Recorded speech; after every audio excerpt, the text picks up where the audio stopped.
বিসমিল্লাহির রহমানির রহিম। আসসালামু আলাইকুম। আমি ভালোবাসি বাংলাদেশ ডিএফডব্লিউ টেক্সাস থেকে বলছি। আজকে ইলিয়াস আপনার এক এপিসোডে দেখলাম আসিফ নজরুল আপনাকে বাংলাদেশে আহ্বান করেছেন, আপনার পাসপোর্ট করে দিবেন।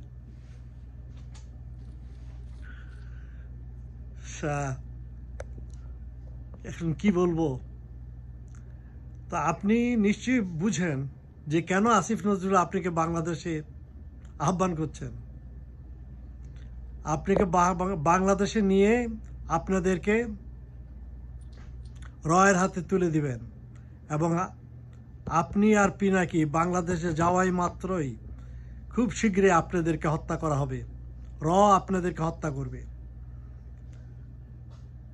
তাই মিস্টার ইলিয়াস হোসেন, আপনাকে বলি, আসিফ নজরুল যে আপনাদেরকে টোপ দিয়েছে, এই টোপে আপনারা পড়বেন না। পিনাকি ভট্টাচার্য, আপনি সাবধানে থাকবেন। আপনি হচ্ছেন নাম্বার 1 লিস্ট। আপনি হচ্ছে 10 নম্বর সিগন্যালে আছেন। আপনি আমাদের দেশের জন্য গৌরব এবং আপনি আমাদের দেশের সম্পদ। পিনাকি ভট্টাচার্য, আপনি ভুল করবেন না।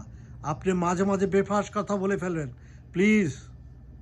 আপনি বুঝতে পাচ্ছেন বিদেশি আইন কিভাবে চলে।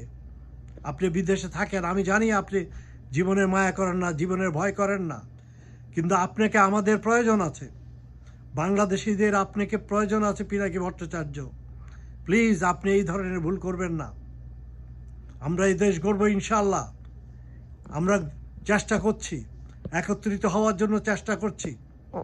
আমরা বিদেশে চেষ্টা করছি একত্রিতভাবে হওয়ার জন্য, এবং দেশেও ইনশাআল্লাহ যাব এবং একত্রিত হয়ে, সংঘবদ্ধ হয়ে আপনাদের প্রোটেকশনের ব্যবস্থা করব। এখন বাংলাদেশের কাকে বলবেন আপনি? বাংলাদেশে হাজার হাজার জামাত, বিএনপি নেতা কর্মী সবাই জেলে ভুগছে, কিন্তু তাদের কোনো খবর নাই। তারা এখন বাইরে আরামে আছে, মজা করছে। যারা জেল খাটছে তারা কষ্ট পাচ্ছে এবং তাদের জন্য তাদের কোনো খোঁজ খবর নাই। তো যাক, আমি ইলিয়াস হোসেন আর পিনাকি ভট্টাচার্যের জন্য বললাম, খবরদার কোনো অবস্থায় আপনি আসিফ নজরুলের টোপে পড়বেন না।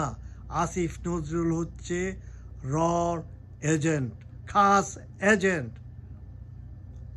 সে এখনো সোজা পথে আসে নাই, তাকে শুধরানো যায় নাই। আল্লাহ জানে, আল্লাহ যদি তাকে হেদায়েত করেন তাহলে আলহামদুলিল্লাহ, আর না করলে তো তার প্রাপ্য সেই পাবে। বাংলাদেশ জিন্দাবাদ।